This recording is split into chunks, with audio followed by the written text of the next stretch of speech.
আমার যে এত কষ্ট, আমাদের বাড়ি চালাটা থাকতো, আসলে আমি অনেক খুশি হইতাম। অনেকে হাসাহাসি করে আমাকে নিয়ে অনেক ঠান্ডা করে। আসলে আড়ালে আমার পানি পর্যন্ত ধরে, আমার বাড়ি চালা পর্যন্ত নাই। আমার ফুফুতো ভাই জমি নিয়ে বাড়ি চালা নিয়ে আসি। আমার বাড়ি চালা, আমার আর্থিক অবস্থা বলতে খুব খারাপ, সেটা তো বললাম। বাড়ি চালা পর্যন্ত নাই, শুধু ভাঙাচুরা ঘর আছে। এই ঘর ধরে ভেঙে যায়, আমি যে একটা ঘর দেবো সেটা আসলে স্যার আমার অসম্ভব।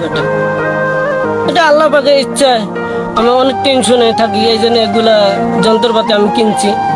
কিনা মনে কষ্ট, মনে আবেগ থেকে কষ্টগুলো আনন্দ দেওয়ার জন্য চোখ দিয়ে যেন পানি না ধরে।